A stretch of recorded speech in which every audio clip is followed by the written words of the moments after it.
Bonsoir, bonsoir, bonsoir la famille Générale 5 étoiles. J'espère que vous allez bien. Likez, partagez la vidéo dans tous les groupes. Maximum de partage.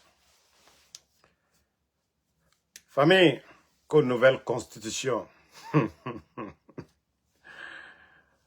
Que personne n'allait violer cette constitution. La constitution est déjà enceinte par Mamadi Doumbouya. Oui, quand on vous disait que c'est une constitution qui ne nous ressemble pas, qui ne nous rassemble pas. Famille, je vous ai dit, Mamadi, c'est hors la loi. Hors la loi. Voilà, celui qui fait le coup d'État, c'est un criminel. Et lui, est-ce que ce dernier peut nous parler de loi? Ils ont dépensé des milliards qu'aux campagnes vulgarisation, 4 ans en train de nous parler qu'aux nouvelles constitutions. Famille, voici la honte sur le CNRD. Mamadi il va choisir quel parti politique?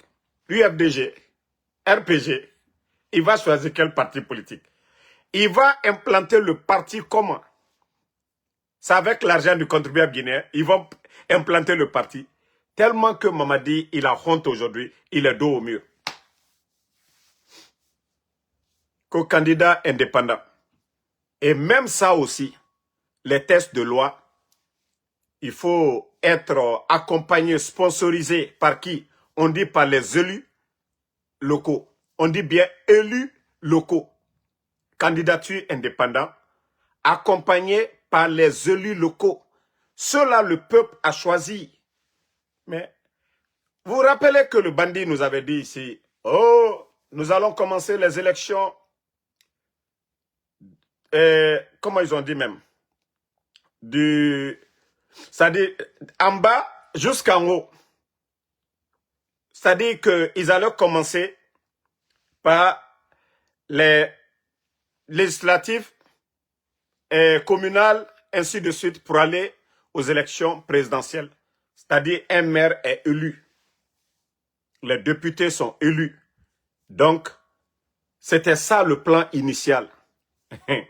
Mais comme la pression est sur le putschiste aujourd'hui, la pression est sur la marionnette de la France, Mamadi Doumbouya, la pression est sur lui, sur tous les plans. Donc, il ne respecte rien qu'au candidat indépendant.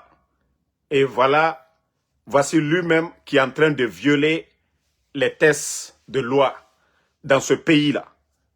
Je vous ai dit, Mamadi ne respectera rien du tout. Il ne respectera rien. Ça, c'est le troisième point. C'est-à-dire, 3 points déjà, Mamadi, la nouvelle constitution ne respecte rien. L'organe qui est censé d'organiser les élections doit être à l'image de la CENI. Ça ne doit pas être la direction nationale des élections. Donc, ça c'est un. Deuxièmement, dans les tests de loi, le putschiste Mamadi Doumbouya doit démissionner. Ce qu'il ne fera pas. Ça c'est 2. Et sa candidature, quand tu es indépendant, candidat indépendant, tu dois être sponsorisé par les élus locaux, c'est-à-dire les élus du peuple. Mais il y a eu quelle élection? Pourtant, il avait dit on allait commencer de la base au sommet. Pourtant, Doumbouya avait dit de la base au sommet.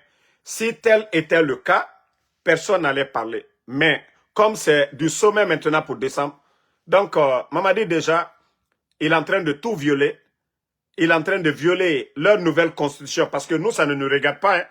Leur propre constitution, d'abord, il n'a pas respecté la charte de la transition. Et ce qu'il est en train de faire, voilà. Donc, c'est pour vous dire, arrête, je suis en live, s'il te plaît. Donc, c'est pour vous dire que le type, il ne respectera rien. Il ne respectera absolument rien, les Guinéens, comme je vous ai dit. Et 3 points déjà. Arrête, je suis en live, mon frère. Il ne respectera rien du tout. Absolument rien. Je vous dis, il ne respectera absolument rien depuis le départ. Le Guinéen, mais quand même, je vous ai dit. Attendez, j'ai vu Faya aussi. On continue. Hein. Maximum de partage. Quand je vous dis les Faya Minimono, c'est des comédiens. Ils font le semblant seulement. Ils sont là à accompagner les Mamadi Doumbouya. Voici ce que dit la réaction de M. Faya Minimono après l'annonce de la caution pour ces élections, voilà, pour ces mascarades que le CNRD prépare, qu'aux 900 millions de francs guinéens. À peu près, je crois, 100 000 $, non? Voilà, à peu près 100 000 $. 900 millions, voilà, de francs guinéens, c'est la caution. Et voici ce que dit M. Faya Minimono, que ce n'est pas une compétition d'hommes d'affaires.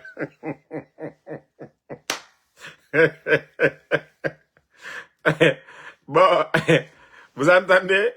M. Faya Minimono dit que ce n'est pas une compétition de Mamadou Silla, de Diallo Sadaka, de KPC, de Bakary Diaby, ou bien de Antonio Soare, de KPC.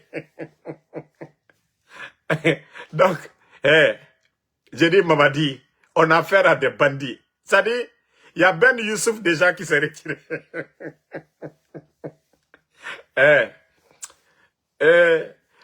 Vous ne connaissez pas Mamadi, hein? Tous ceux qui sont là, quand ils vont compétir avec Mamadi. Quelqu'un qui n'a pas laissé son bienfaiteur, Alpha Condé. Quelqu'un qui lui a donné la force, il n'a pas laissé Alpha Condé. C'est vous, il va laisser. Vous n'avez rien compris d'abord. Faya Minimono, il faut faire le commerce en même temps. Comment ça fait du business en même temps? Ngaye, c'est pas une compétition entre les hommes d'affaires. Vous ne connaissez pas Mamadi. Vous ne connaissez pas Mamadi. Vous n'avez rien compris d'abord. Asseyez-vous. Vous savez, je vous ai dit, le jeu de certaines personnes, ce n'est pas le scénario de la Côte d'Ivoire.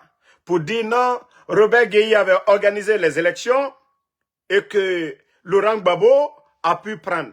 Non, Mamadi est venu à créer une armée dans une armée, les forces spéciales. Près de 5000 éléments déjà. Ça, c'est un. Deuxièmement, l'armée régulière. Mamadi a complètement, c'est-à-dire, détruit notre armée. L'armée guinéenne aujourd'hui, voilà, c'est la forme. Et vous avez vu, Mamadi est venu.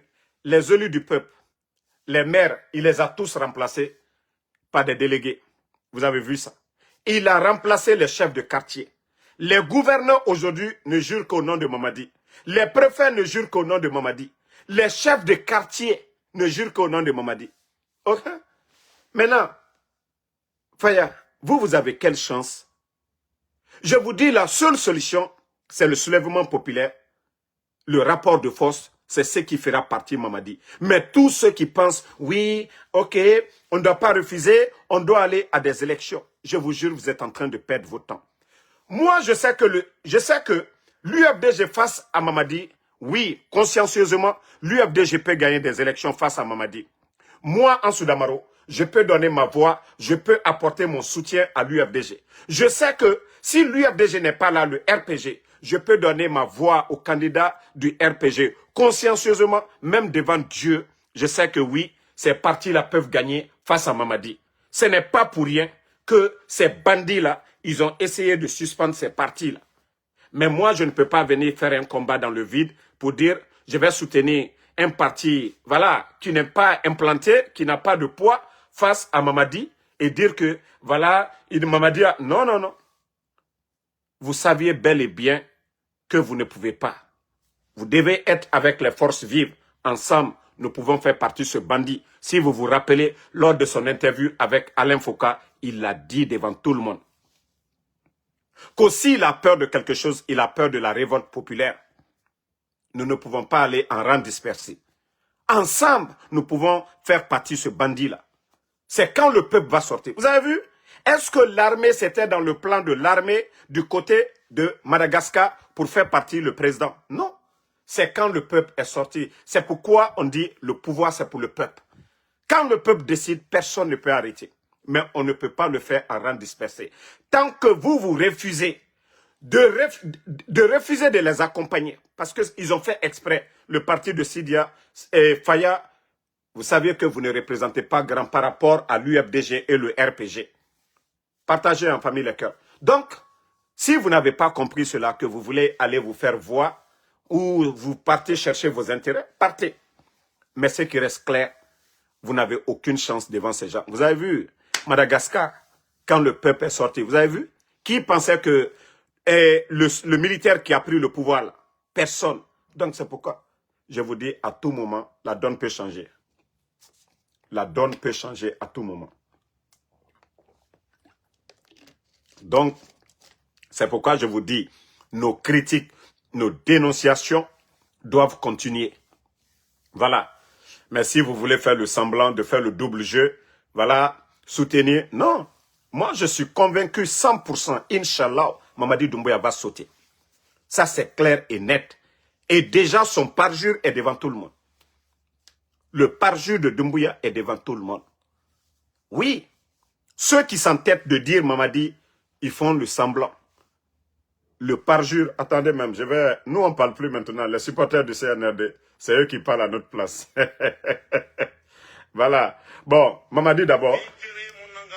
Que ni moi, ni aucun membre du comité national du Rassemblement pour le développement et des organes de la transition ne sera candidat aux élections à venir. Voilà. Nous devrons œuvrer ensemble pour poser les bases d'une société réconciliée et engagée pour son développement socio-économique. Je voudrais... Vous avez écouté, non? Voilà. Les défenseurs de Doumbouya. Les défenseurs de Doumbouya. Vous pouvez dire quoi au peuple de Guinée? Attendez. Nous, les défenseurs de Doumbouya, vous pouvez dire quoi au peuple de Guinée? Parce que nous, on a tous les arguments possibles pour dire que le gars n'est qu'une arnaque. Nous avons ces preuves-là. Et on peut fournir le maximum de preuves possibles devant la face du monde. C'est lui qui est parti faire un parjure devant le peuple de Guinée. Au retour à l'ordre constitutionnel, je tiens à rassurer l'opinion nationale et internationale que mon engagement est et reste le même. Il n'a pas changé d'un point. Famille, c'est pourquoi je vous dis, le temps est le meilleur juge. Je vous ai dit, il faut être, en tout cas, quelqu'un sans cœur, quelqu'un qui n'est pas croyant. Mamadi a prêté serment devant tout le monde. Il a prêté serment sur le Saint-Coran, qu'il est musulman. Moi, c'est pourquoi quand je vois des gens qui se disent qu'ils sont musulmans, des Guinéens qui sont tombés le 5 septembre, Mamadi était qui dans l'armée d'abord? C'est un indiscipliné, un simple bandit qui n'a pas respecté la hiérarchie militaire. Un bandit qui est venu prendre le pays, une marionnette au service de la France qui est venu détruire ce pays. La vérité est devant tout le monde. Quelqu'un qui dit que Alpha Condé, malgré tout, le président Alpha Condé était le président d'un parti, il s'est battu pendant des années avant d'être président. Ok, tu viens, tu dis que tu as fait le coup d'État qu'au 3e mandat. Famille, envoyez des mercenaires, vous êtes tous témoins de ça, des mercenaires qui sont venus dans ce pays-là. Je crois que je vais même vous chercher des images. S'il y a des Guinéens qui ont la mémoire courte, voilà, je vais juste taper des mercenaires. Mercenaires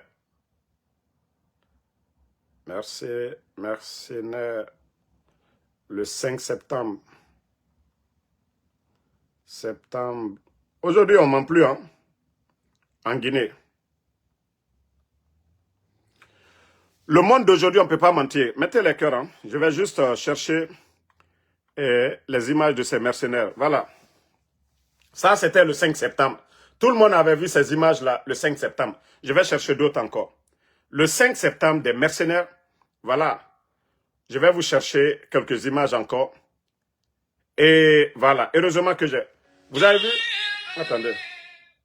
Vous avez vu, tous ces éléments-là sont tombés le 5 septembre. Tous ces jeunes-là sont tombés à cause de Mamadi. Et jusqu'au jour d'aujourd'hui, personne ne sait où se trouve le corps de ces gens-là. Si vous avez la mémoire courte, nous n'avons pas la mémoire courte. Nous parlons de ces vérités-là. Et nous n'allons pas arrêter de dénoncer ces vérités. Un légionnaire ne peut pas se lever, venir ôter la vie à des centaines de, comment on appelle, de personnes, qu'au nom de la démocratie, prendre le pays en otage, que nous sommes des maudits, pour venir soutenir un menteur. Non, non, non, nous n'allons pas soutenir ce menteur. Voilà. Même le jour du coup d'État, vous voyez à côté ici, celui qui est là, c'est un mercenaire qui est à côté comme ça. Regardez, la dernière image que je vous montre de ce côté, c'est un mercenaire qui est là. Ça, c'était le jour du 5 septembre. Le jour du 5 septembre, Mamadi a envoyé des mercenaires contre tous ces soldats dont je viens de vous montrer les images, pour vous dire que Mamadi, voilà, il n'a jamais aimé l'armée guinéenne. Il n'a jamais aimé l'armée guinéenne. Il n'a jamais été, voilà, vous voyez, voilà, je vous montre les mercenaires là. Regardez les mercenaires là. Regardez ce jour-là. Vous avez tous vu ces images de ces mercenaires. C'est pourquoi je vous dis le coup d'État du 5 septembre, ça n'a rien à voir avec l'armée guinéenne. Mamadi est une marionnette au service de la France pour venir aujourd'hui prendre les richesses de la Guinée parce que tout simplement le président Alpha Condé avait dit de couper le cordon ombilical. Vous pouvez aller sur YouTube, taper Forum économique à Abidjan. Vous allez voir le discours du président Alpha Condé quand il a dit de couper le cordon ombilical. Les pays du Sud échanger entre eux. Voilà ce qui n'a pas plu à la France. Et c'est le légionnaire, voilà, leur cellule dormante, Mamadi Doumbouya, qu'ils ont activé pour faire sauter le président Alpha Condé. Je vous ai dit qu'ils ne vont pas parler de démocratie en Guinée. Ils ne vont pas parler de liberté d'expression. La France ne dira absolument rien. Mamadi n'est qu'une marionnette. Mamadi ne peut rien apporter à la Guinée. On continue. Voilà. Tapoter, hein. Parce que vous savez, Ansou Damaro, quand il s'agit de Ansou Damaro, c'est pour, voilà, mal parler. Bon, je vais vous montrer une route pour vous dire que le pays, quand je vous dis Mamadi, il ne peut pas. Voilà. Ça, c'est la route de Kankan Kirwani, ouais. Voilà. Ok. Et quand la slayam n'a donné. Mais ma boy, non, t'as dit, man, oh boy. Don.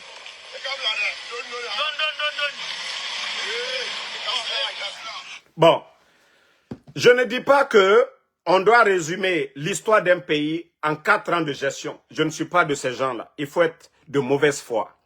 Mais vous saviez que cette route-là, après Kankan, là, ça va à Kerewane. Vous savez déjà, Kerewane, là, Damaro, Simandou, ce n'est même pas dans Beila. Parce que Damaro, c'est dans Kerewane. Quand vous prenez, Damaro est dans la préfecture de Kerewane.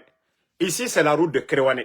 C'est cette route-là qui mène vers le grand projet dont on fait la publicité pour dire que le chemin vers la prospérité. Mais pourtant, le gouvernement d'Alpha Condé, cette route-là, ça faisait partie des avantages de ce programme de Simandou, la route Kerewane-Kankan. Ça fait 4 ans. C'est pourquoi je vous ai dit, Simandou, c'est les multinationales qui sont venues piller. Il n'y a même pas d'avantage. Même l'eau potable pour la région de Simandou, il n'y en a pas. La région de Simandou n'en profite rien. Pas d'école, pas d'eau potable, rien du tout. Ce que le gouvernement d'Alpha Condé, avec Anafik, vous pouvez taper au temps d'Alpha Condé, les réalisations de Anafik. Pourtant, Anafik n'atteint même pas Simandou. Mais ce que Anafik, au temps d'Alpha Condé, ça c'est des projets de Dr Kassoria. Ce que Anafik a construit, combien d'écoles? Ce que Anafik a apporté à la Guinée, je vous dis, Simandou ne pourra même pas apporter à la Guinée. Allez-y voir les projets de Anafik au temps d'Alpha Condé. Vous allez voir ce que Anafik a réalisé. Et on nous parle de Simandou, le chemin vers la prospérité. Regardez l'état de nos routes. Mais quels sont les avantages quand des badauds comme les Djiba Diakité, des tocards comme des Djiba Diakité se flanquent devant nous et dire que si on doit parler des documents contractuels, les Guinéens veulent savoir. Vous avez fait partie le président Fakonde. Ce qui avait été promis, ils n'ont rien vu. Maintenant, on vous demande, c'est quoi les documents contractuels? C'est-à-dire, qu'est-ce que vous avez signé dans Simandou? Les avantages? Rien. Je vais vous montrer encore quelque chose qui va vous énerver. Hier, je parlais, mais je ne savais pas où j'avais placé les images. Je vais vous montrer les images là, tout de suite. Franchement, c'est énervant. Kosimando, Simando. Voilà. Vous-même, vous allez voir cette image. Regardez.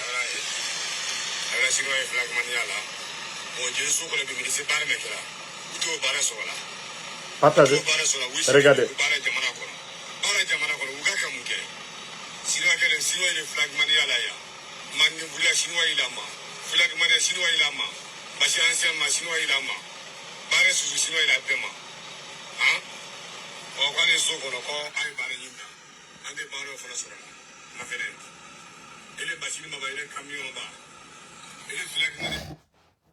Voilà.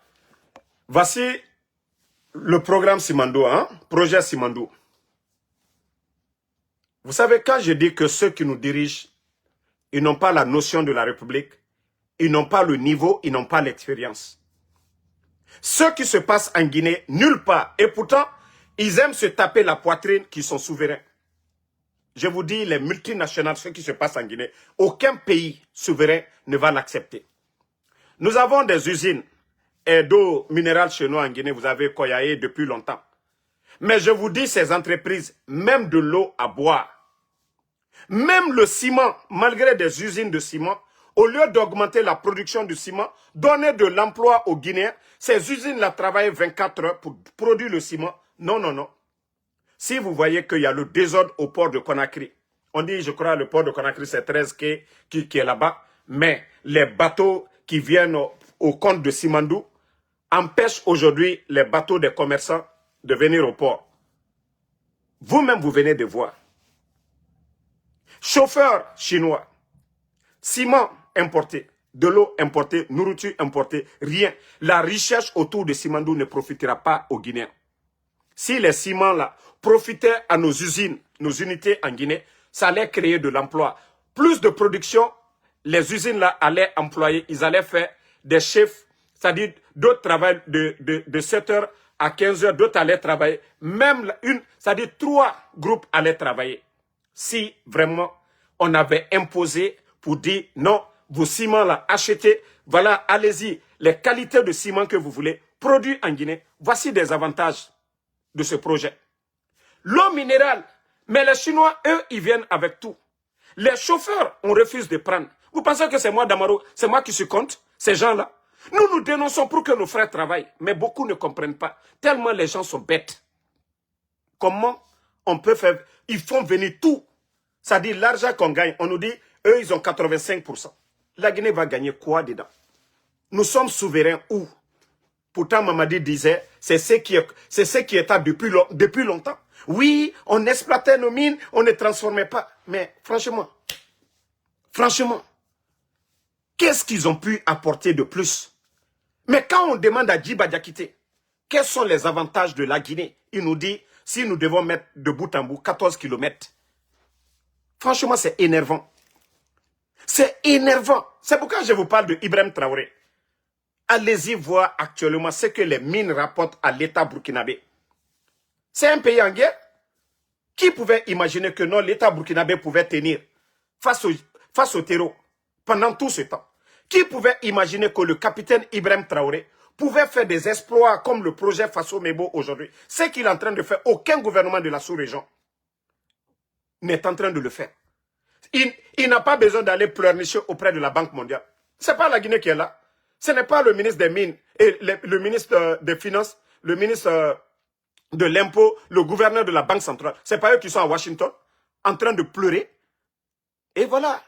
Et voici encore ce qui est encore énervant. J'ai vu ce document. Ah, la Guinée. Notre pays fait pitié. Non, franchement, la Guinée fait pitié. C'est-à-dire, on a affaire à un groupe de démagogues à la tête du pays. De démagogues seulement. Et voici le document. Je vais... Si je trouve le document. Voilà. Mais avant cela, je vais... Ok. Partager, hein. tapoter. Voilà, il faut que je retrouve. Je ne sais pas s'ils ont enlevé. J'aimerais vraiment voir le document pour vous parler. Non, mais ça fait pitié, hein. Au fait, quand c'est le vice-président, je ne sais pas, le représentant de la Banque mondiale de l'Afrique de l'Ouest, ça dit, je ne sais pas pourquoi le CNRD, hein? Et voici un maudit ici que je vais enlever. On va avancer. Attendez, hein. Ne vous fatiguez même pas. Lui, c'est déjà fini. Il est parti déjà. Voilà. Famille, vous savez, Mourana, il était là. Mourana et son équipe, ils étaient là. Ils sont venus se pavaner, se promener. Qu'il y a eu des progrès en Guinée. Que la lutte contre la pauvreté, il y a eu des réformes. Le pays où il y a manque de liquidité. Le pays où le gouvernement ne peut pas payer les fonctionnaires. Le pays où les PME sont aux arrêts. Le pays où, en tout cas, la cherté de la vie. Le pays où il y a l'insécurité. Que des gens se flanquent pour dire que non, tout va bien en Guinée. C'est les Guinéens qui doivent le dire. Ce n'est pas le représentant de la Banque mondiale Afrique, il n'est pas installé en Guinée. Ce n'est pas à Washington que vous allez dire ça. C'est à Conakry, c'est à Senko, c'est à Mamou, c'est à Mali Yembere. En tout cas, c'est à Yomu que vous devez dire ça. C'est la population guinéenne qui doit vous dire, voilà, il n'y a pas de route. Et ça dit, vous avez fait des routes et dans le domaine de la santé, vous avez construit des hôpitaux. Mais vous n'avez pas honte de vous flanquer. Mentir pour dire, oui, la Banque mondiale, il y a eu des progrès. Mais on veut savoir, pourquoi vous ne citez pas ces progrès-là? Pourquoi vous ne parlez pas de vos réformes? Pourquoi vous ne parlez pas de vos exploits dont vous le dites? Dites aux Guinéens. L'État a fait comme... C'est-à-dire, au Burkina, aujourd'hui, vous allez taper. Devant vous tous, tout de suite, je vais taper trésor. Au Burkina, vous allez voir des chiffres. Mais en Guinée, tout est opaque. On ne sait rien du tout. Combien l'État gagne? Je vous dis, l'année passée, 145 millions de tonnes de bauxite. Où est l'argent? Cette année, ils vont atteindre les 200 millions de tonnes. Où est l'argent? Malgré l'augmentation des factures d'électricité, combien les Guinéens payent aujourd'hui les factures d'électricité? Avant le coup d'État et aujourd'hui, il faut être malhonnête de mauvaise foi pour ne pas le reconnaître. Que depuis l'arrivée de ces bandits du CNRD, ils ont doublé et même triplé les factures d'électricité. Mais l'argent là est où? Même les coûts, c'est-à-dire le coût d'appel téléphonique, les bandits ont tout augmenté. Mais qu'est-ce que ça a apporté à notre pays? Qu'est-ce que ça a apporté? Même aujourd'hui, j'ai vu Baouri, un projet encore financé que par le Japon. C'est-à-dire, voici le Burkina, les 3 dernières années, des grands projets au Burkina. Vous entendez seulement fonds propres. Et les Burkinabés même sont fiers pour dire que ce n'est pas crédit. Mais chez nous, toujours, c'est coopération Japon-Chine. C'est-à-dire, avec plus de 145 millions de tonnes de bauxite vendues l'année passée, 200 millions de tonnes vendues cette année, et avec encore les tickets d'entrée de Simandou, Et la Guinée, quand est-ce que le pays là-bas? C'est-à-dire, quand je vois des Mbou dire que Mamadi va faire le bonheur de ce pays, et près de 200 millions de tonnes de bauxite vendues, mais le pays, il n'y a pas de route. Il n'y a pas d'eau, il n'y a pas d'électricité. Mais quand même, à un moment donné, il faut avoir honte. Bon, attendez, j'ai un autre sujet ici.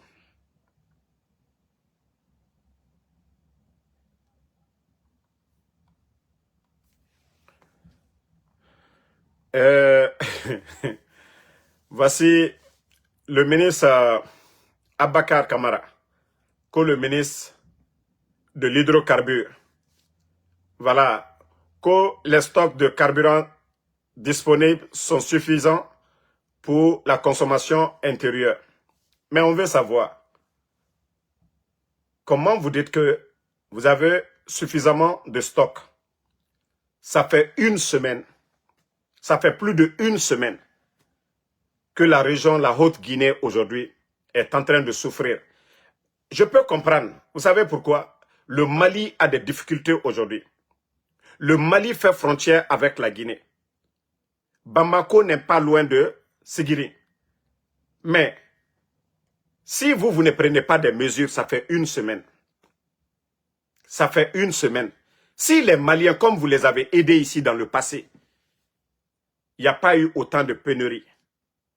Mais comment se fait que la population, ça fait plus d'une semaine. Une semaine. C'est les frontières que vous devez barrer. Ce n'est pas... C'est-à-dire, il y a des zones minières aujourd'hui en Guinée, les gens vont avec les bidons. Il y a des villages où il n'y a pas de station. Donc les gens, quand j'ai vu le préfet en train de faire le cinéma, d'abord je profite pour le saluer. C'est-à-dire, les camions qu'ils ont pris, qui ont voulu franchir la frontière, ce ne sont pas des citernes. Là, je dis, c'est un bon boulot. Mais vous ne pouvez pas faire souffrir en même temps ceux qui sont dans les villages où il n'y a pas de station. Oui, c'est des bidons de vin, c'est les bidons. Parce qu'il y a des motos dans ces coins-là. Donc, ce sont des détaillants. Donc, en menant une bonne lutte, il ne faut pas faire souffrir tout le monde. C'est pourquoi je ne suis pas d'accord. Mais, je vous dis, je suis d'accord. Les minivans que vous avez pris, qui étaient en route, ça, c'est des trafiquants. Je suis d'accord avec vous. Vous devez les punir. Mais, toutes ces personnes que vous prenez avec les bidons, sachez que d'autres viennent, voilà, des contrées, il y a des endroits où il n'y a pas de station, donc ils ont besoin du carburant aussi. Ils ont besoin du carburant aussi. Donc si vous ne pouvez pas faire la part des choses pour faire souffrir votre propre population, voilà. Donc, franchement, c'est dommage pour notre pays. Donc je tenais à dire au préfet de Sigiri, arrêtez de faire souffrir ces gens. Voilà, si c'est des camions, dans des voitures, dans les camions, vous voyez des bidons en destination de d'autres pays. Ça, on vous félicite. Peut-être que ça va réduire ces pénuries-là. Mais les détaillants, ceux qui viennent des petits villages-là, vous ne pouvez pas prendre leurs bidons. Essayez de faire la part des gens. Est-ce que dans les petits villages, est-ce que chez moi à Damaro, il n'y a pas de station d'essence? Voilà. Pourtant, les gens veulent regarder le ballon. Il y a des gens qui ont des groupes électrogènes. Il y a des gens... Mais comment ils vont faire?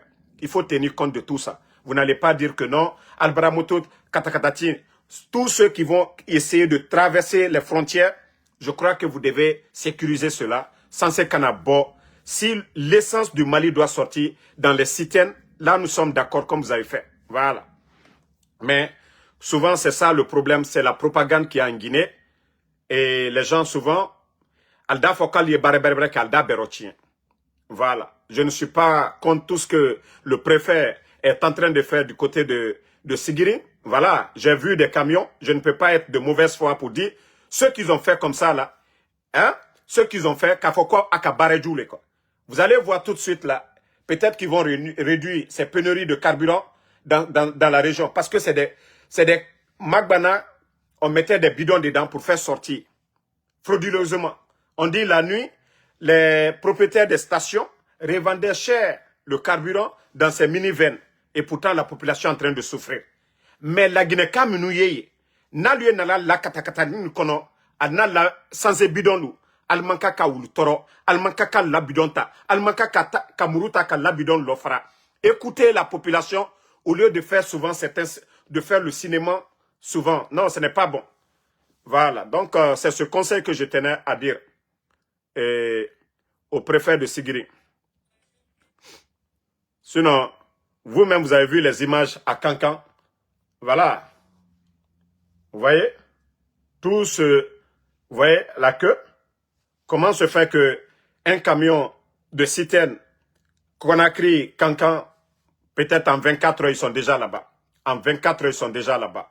Donc, en 24 heures, ils sont déjà là-bas. Kafoko, aujourd'hui, ça fait plus d'une semaine.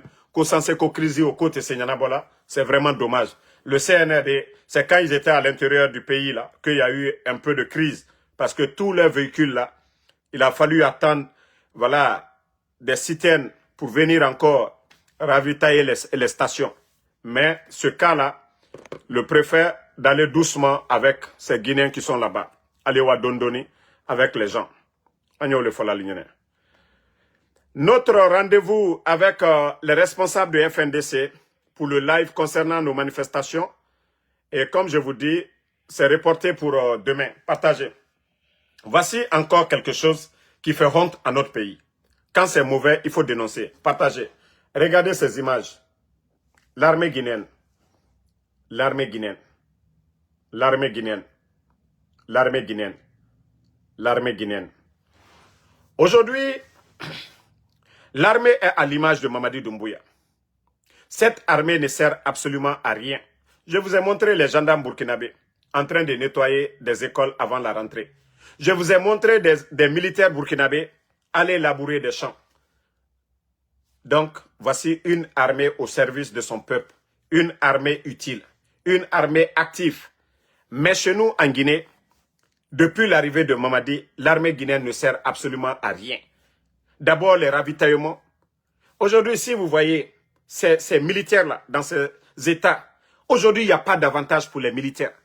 Ils vivent dans la galère. Galère totale. Et voilà, on nous dit non, le CNRD, c'est un régime militaire, ils sont venus pour lutter contre le grand banditisme, la corruption. Mais aujourd'hui, les bandits règnent en maître partout en Guinée aujourd'hui. Des hommes en tenue qui n'ont rien. Si vous voyez qu'il y a le taux de banditisme a augmenté depuis l'arrivée du CNRD. Mais les militaires, un militaire qui n'est pas bien payé. Pourtant, c'est des jeunes. Et j'ai toujours dit, il y a un sérieux problème dans le recrutement de l'armée guinéenne. Voilà. Il y a un sérieux problème. Depuis que nous étions petits, dans les quartiers, c'est les jeunes qu'on disait des bandits. Nous, on avait peur de ces jeunes-là. Souvent, quand tu as un chapeau, en quittant l'école, il faut mettre dans ton sac. Souvent, quand tu as des paires de chaussures, voilà, nouvellement achetées, il fallait enlever, mettre dans le sac pour ne pas qu'on te retire. Nous, par après, ce sont ces jeunes-là qu'on voyait encore en tenue en Guinée. C'est pourquoi je dis, tous les Guinéens, sans exception, voilà, les 4 régions, nous sommes tous fautifs aujourd'hui du désordre de notre armée. Si des gens comme les Mamadi ont pu faire le coup d'État en Guinée, oui, nous sommes tous à la base. Sinon, Mamadi, un légionnaire, comment lui peut rentrer en Guinée? On vient, on le prend dans l'armée guinéenne, on le fait monter par le grade, on vient le nommer comme commandant des forces spéciales. Voici le problème du Guinéen. Il n'y a pas de sérieux en Guinée, il n'y a que le désordre. Vous savez, dans les familles, le voleur de popote, de l'argent de popote dans les familles, quand Mfatoma prend l'argent à la maison, et quand le papa dépose l'argent, il va, Mfatoma ne veut pas aller à l'école, l'enfant refuse d'aller à l'école, il prend l'argent de popote, la maman est là-bas, souvent elle a même honte de dire à son mari, et l'homonyme, voilà, de son papa a pris son argent, elle va pleurnicher chez ses parents. Ah, Mfatoma Baranse, Mfatoma Barantoro, ah, Nalmadika, na Tchelasi, mon mariage va se gâter. Elle va pleurnicher auprès de son frère qui est gendarme ou qui est militaire, qui dit, ah, il faut tout faire, tu vas aider Mfatoma, il va devenir militaire. Voici comment on a pris des voleurs pour les enrôler dans l'armée guinéenne. Comment ce désordre aujourd'hui est total, l'armée guinéenne. Et tous ces gens-là se retrouvent dans ça. L'armée guinéenne, je ne dis pas qu'il n'y a pas de bons militaires. Il y a des bons militaires. Ne représentent même pas 40%. Les bons là ne représentent pas. Ceux qui ont choisi par amour. Ceux qui ont respecté vraiment la ligne. Mais la majeure partie, comme je vous ai dit, c'était des voleurs dans les maisons. Comment vous savez déjà que vos enfants, c'est des voleurs et vous dites à votre frère, non, il faut mettre Mfatoma dans l'armée. Voici le problème de notre armée. Si vous voyez que notre armée n'est pas républicaine comme au Sénégal, oui, parce que là-bas, on ne prend pas un voleur de la maison pour l'envoyer dans l'armée. Un voleur de la maison, tu dois l'envoyer comme mécanicien, ou bien soudeur, ou bien cultivateur. Mais tu ne peux pas prendre un voleur, tu lui donnes la tenue, tu lui donnes les armes. Oui, c'est pourquoi on dit toujours en Guinée, les braquages, c'est les hommes en tenue. Les enlèvements, c'est les hommes en tenue. Oui, c'est des voleurs qu'on a entretenus pendant des années. C'est pourquoi notre armée, il faut vraiment une vraie refondation de notre armée. Oui, commencer à prendre des gens depuis le lycée, voilà, des bonnes personnes, hein, faire des enquêtes de moralité sur ces gens-là avant de les enrôler dans notre armée. Sinon, la Guinée n'ira nulle part. On aura toujours des coups d'État bidons comme le coup d'État de Mamadi Doumbouya. On aura toujours des militaires tocards. Il faut voir l'histoire de notre pays. On n'a pas eu de bons militaires. On n'a eu que des militaires tocards, des militaires qui n'ont aucune notion de la République. Voilà, c'est ça le problème. Il faut vraiment changer tout en Guinée. Il faut revoir notre armée. Ceux qui ont l'amour de notre armée, vraiment, mais pas ceux-là qui sont là. Il y a beaucoup qui sont là. Même les forces spéciales, Mamadi a recruté. Ils ont dit recrutement national. Vous avez vu ça où? Ils ont sélectionné des gens. Lorsque vous prenez les forces spéciales aujourd'hui, un pays, on ne peut pas aller dans le désordre. Aujourd'hui, les forces spéciales, 95%, je vais dire, ou même voilà, 90 à 95%. Albert Ambramoli, Diamana Wato Dignefe. Lorsqu'on recrute avec, c'est-à-dire l'esprit communautaire, Diamana Wato Dignefe dit, on va, on trouve des badauds. Ils savent que ceux-là n'ont pas de grands rêves. Ils n'ont pas d'ambition. Ils ne veulent pas construire. Ils ne veulent pas aller aux États-Unis. Ils ne veulent pas fonder une famille. Et voilà, il faut voir les forces spéciales aujourd'hui. 80% aujourd'hui se donnent à l'alcool. 80% aujourd'hui à la drogue. Il faut les voir aujourd'hui. Allez-y dans les casernes. Vous allez voir. Où les éléments des forces spéciales, pas l'armée régulière. Peut-être que c'est 5% de l'armée régulière aujourd'hui qui s'adonne à la drogue, à l'alcool. Mais, je vous dis, 80% des éléments des forces spéciales, 80%, je ne dis pas tous, ça donne aujourd'hui à la drogue. Mais il faudrait qu'on change. Le jour qu'on va enlever Mamadi, il faut une vraie refondation de notre armée. Des Guinéens patriotes. Voilà, intellectuels. Regardez au Burkina, quand vous tendez, ça dit tous ceux qui parlent au Burkina, les militaires là, vous savez que c'est des responsables. Vous savez que c'est des intellectuels. Vous savez que c'est des hommes intègres. Vous savez que c'est des gens qui ont l'amour de leur patrie. Mais il faut voir l'armée guinéenne. Il faut voir l'intérieur du pays. Il faut voir le désordre, leur tenue. Il faut voir déjà leur tenue. Regardez à l'intérieur. Il faut voir comment le militaire guinéen se comporte comme des illettrés, des tocards. Je ne dis pas eux tous, mais il faut les voir par rapport aux autres pays. Quand vous voyez le militaire au Sénégal, vous êtes au respect. Quand vous voyez le militaire en Côte d'Ivoire, vous êtes au respect. Quand vous voyez le militaire au Burkina actuellement, vous voyez le respect. Mais il faut voir aujourd'hui le militaire guinéen. Tu as honte. Vous avez honte de dire que ceux-là, ce sont des militaires. Non, mais franchement, je vous dis, il faut une vraie refondation. Celui qui n'a pas appris ne peut pas enseigner. Celui qui n'a pas appris ne peut pas enseigner aux autres. C'est ça la vérité. Celui qui ne peut pas lire, comment il peut apprendre? C'est ça le problème de chez nous. Comment vous enrôlez des gens? Ils deviennent des commandants, ils deviennent des préfets. On voit des préfets guignols aujourd'hui. On voit des gens que c'est des préfets, des guignols. Celui qui est le premier responsable du président. Mais des guignols qu'on voit là-bas. Vous avez écouté certains préfets parler. Mais comment est-ce que la Guinée peut avancer avec des guignols? On a besoin des hommes réfléchis. Des hommes qui peuvent nous mettre ensemble. Des hommes qui peuvent créer. Mais pas des tocards qui sont là. Wallah, nous finissons Menguera. L'armée guinéenne, c'est à refaire. Je vais faire un concours, sélectionner les bons grains, les mauvais grains là. Je ne vais pas les abandonner. On va créer des écoles techniques. Ils vont devenir des mécaniciens. Ils vont devenir des agronomes. En tout cas, ils vont faire un métier. Ou soit, on crée des sociétés de transport. D'autres vont devenir des chauffeurs dedans. Et voilà, même le projet Simandou, là, on allait vraiment prendre certains, aller les faire travailler d'abord comme des manœuvres, c'est encore plus bon. Mais prendre des hommes responsables, des gens qui savent lire, mais pas des tocards qui sont là. Voilà. Je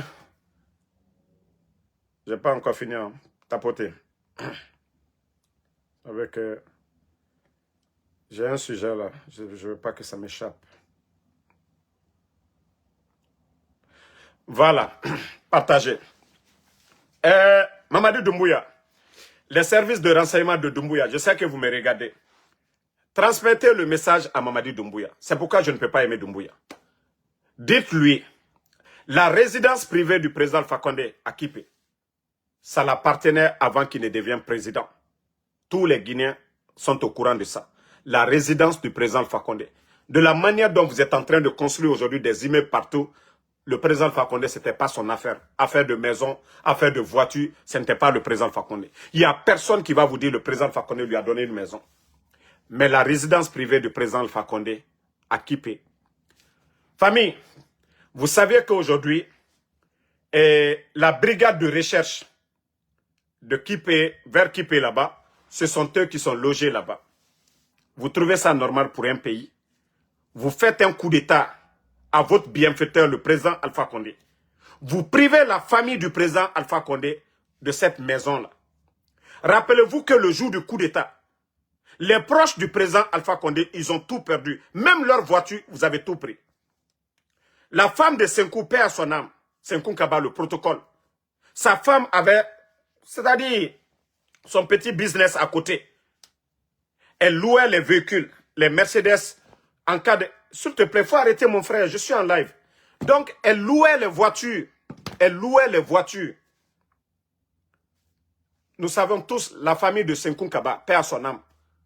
Il a été un grand diplomate. Ça, ils ont été toujours une famille aisée en Guinée. La famille de Senkou Kaba, père son âme. Donc sa femme, ils ont retiré tous ses biens.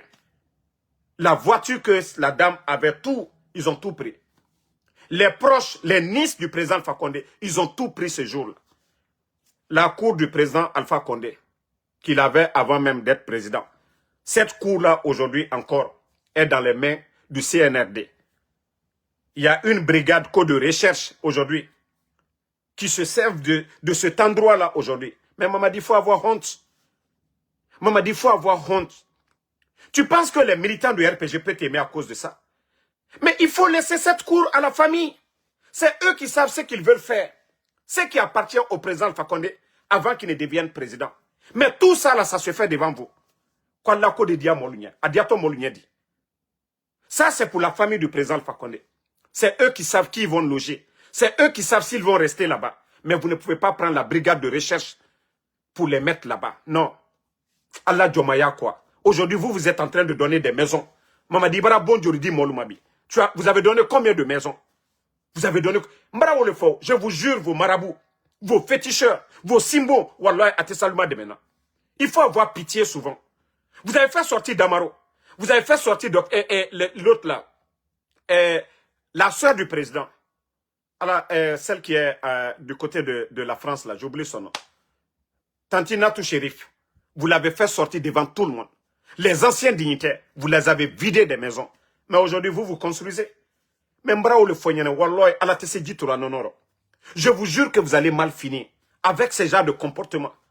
Que vous êtes honnête, vous êtes sincère.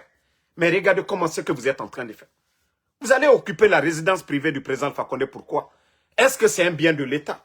Il avait ça avant de devenir président. C'est la famille, c'est les proches du président Alpha Condé qui doivent gérer. Même les biens de la femme de Senkou. Il y a des escrocs qui ont retiré tout ça. Qui ont tout pris jusqu'au jour d'aujourd'hui. Wallah, vous allez profiter aujourd'hui. Merci. Wallah, Adibo Allah fait. C'est pourquoi je ne peux pas être avec vous. À cause de votre injustice là. Je ne peux jamais être avec vous. Donc, remettez la cour. Hein. Remettez la cour à la famille du président Alpha Condé. Ça, ce n'est pas quelque chose qu'il a construit. Voilà quand il était président. Remettez la cour là. Si Mamadi n'est pas au courant, je ne dis pas. Si c'est des gens, parce que souvent, c'est les gens d'à côté là qui font l'injustice. Voilà. Il y a les voleurs là, ceux qui sont allés prendre les véhicules. Les véhicules, je ne peux pas dire que c'est Doumbouya qui avait tout pris. Mais c'est des cocos qui font que souvent, les gens ne peuvent même pas aimer un régime. Parce que eux, ils veulent profiter. Donc, rendez la cour là. Président Alpha Condé, la résidence m'équipe. Alia Kledi Abramoluma. Nalka Kenya Nyaka. Ceux qui vous concernent là, c'est son pouvoir. Ça, c'est entre vous là-bas. Mais Alié Benkaline Djomayamna, ce que vous êtes en train de s'aimer aujourd'hui, Wallah Adibo Albramollo. Le jour que Mamadi va tomber, je vous jure, tout ce que vous avez construit sur le CND, les gens vont tout prendre. Les gens vont tout prendre. Je vous ai dit, ce que vous s'aimez aujourd'hui, c'est ce que vous allez récolter demain. Vous faites du bien aujourd'hui, Mordolier, ils vont avoir pitié de vous demain. Hey, rien n'est éternel. Hein. Mais ce que vous êtes en train de faire aujourd'hui, flagrant, personne n'aura pitié de vous demain. Quand il y aura changement, vous allez voir la population aller dans vos concessions, aller tout piller. Vous avez vu ça, non? Dans les autres pays, quand il y a coup d'État, les gens vont dans les concessions. Mais le coup d'État du président Alpha Condé, vous avez vu quelqu'un chez les anciens dignitaires? Non. Parce qu'ils n'étaient pas méchants comme vous le faites aujourd'hui. Mais je vous dis, vous, votre coup d'État, vous allez voir les gens aller dans vos maisons. Quand vous le voyez seulement, c'est un pouvoir méchant. Et c'est vos progénitures là, vos femmes là, vos enfants là, vous allez les faire perdre. Continuez. Ne changez pas de comportement. Alkana présent Alpha Condé là, luta kada bramo lumade. Alkana kileta, gardez, faites tout ce que vous voulez. Mais en cas de fallienne, wallah, alatejito nonoro. C'est ce que j'avais à dire. Si Doumbouya n'est pas au courant, c'est le bon moment de retirer la maison là des mains de la brigade de recherche de Kipé et donner la clé à la famille du président Alpha Condé. Ils n'ont qu'à faire ce qu'ils veulent. Mais vous ne pouvez pas récupérer la cour là. La cour là, ils avaient ça bien avant que le président même ne soit candidat ou être là. Alia là, ce qui les appartient là, donnez-les. Vous avez saisi le compte d'Alpha Condé, ça ne vous a pas suffi. Vous avez pris les véhicules. C'est Nice qui était à la présidence, même leurs véhicules, ils ont tout pris. Rien laissé à la famille. Et Alta Tsabari, Alta Sabari. Ko bi kwal bramo lula ka bika ka bon le lobby la Guinée. Et si c'est comme ça, le jour qu'il y a changement, mais les autres vont aller tout prendre go. Mbra ou le fol yenen ko alia ke dondoni. Alia ke dondoni. Alia ke dondoni. Voilà, alia ke dondoni. Franchement, alia ke dondoni. Président Alpha Condé la ko, ça dit molu de ce diena Aloumadi. Si vous avez ce genre de comportement. Moi, je suis d'accord, vous avez pris le palais, tous ces endroits, ok. Mais vous ne pouvez pas aller prendre la résidence privée du président Alpha Condé. Hein. Ça, franchement, je suis pas de... Ça, je vais toujours en parler. Tant que je n'entends pas que oui, vous avez remis la résidence privée du président Alpha Condé à sa famille, on va toujours parler de ça ici. Parce que Nyangbeya lewe. Ayefola ou le mako Nyangbeya Asidia. Nyangbeya Asidia. Ni Mamadita Karama. Dites à Mamadi maintenant de prendre une décision. La résidence privée du président Alpha Condé, ce qu'il appartenait avant le coup d'État, de tout donner. Voilà. Parce que Diana Diomayaouma. Donc, merci à tout le monde. Voilà, Abaka Kamara, merci à vous. Merci à Fatmata Keita. Walo Baya, merci à vous. Mamadou Ouri Giliti, merci à vous. Merci à Ousmane Baga Bangoura. Merci à Mamadou Vala Souma. Merci à Abaka Kamara, Fatmata Keita, Ousmane Savané. Merci à vous. Fiston Fofana. Non, on ne va pas détruire, ça dépend. J'ai parlé au conditionnel. Moi, je ne suis pas quelqu'un qui encourage la violence. J'ai dit, ceux qui vont s'aimer, c'est ceux qui vont récolter. Si, voilà, ils continuent. Vous avez vu, ils ont cassé la maison de Selou Dalé. Ils ont chassé Sidia Touré. Qu'est-ce que les militants de Alpha Condé, de Sidia Touré, les autres, quand d'autres militaires vont prendre le pouvoir, ils vont faire face à leur famille. Mais si ils avaient construit une maison pour Selou Dalé, pour dire, c'est un domaine de l'État, on a construit une école, voici l'argent que vous avez dépensé, les gens n'allaient pas s'en prendre à leurs biens. Mais ce qu'ils sont en train de faire aujourd'hui, c'est ce qui va se répercuter sur leur famille demain. C'est aussi simple que ça. Ça, c'est aussi simple que ça. S'ils comprennent, tant mieux. S'ils ne comprennent pas, tant pis. Hey, tout change dans cette ville. Ko belle ma farina. Donc, Billy Nankuma Diawara, merci à vous. Ma soeur Fanny, merci à vous. Et merci à Cheikh Kader. Merci, voilà, Maladoso. Voilà, Abaka Kamara, merci à vous. Merci à tous les patriotes Nouan Keita. À demain, Inch'Allah, pour le rendez-vous avec les responsables du FNDC. Patrick Kalo, merci à vous. Merci Adjabo Boba. Merci Alexandre Pivi. Abraham Sangaré, merci à vous. Donc, bonne nuit à tout le monde. Inch'Allah, demain, pour d'autres vidéos, on est ensemble. Merci Ousmane Savané.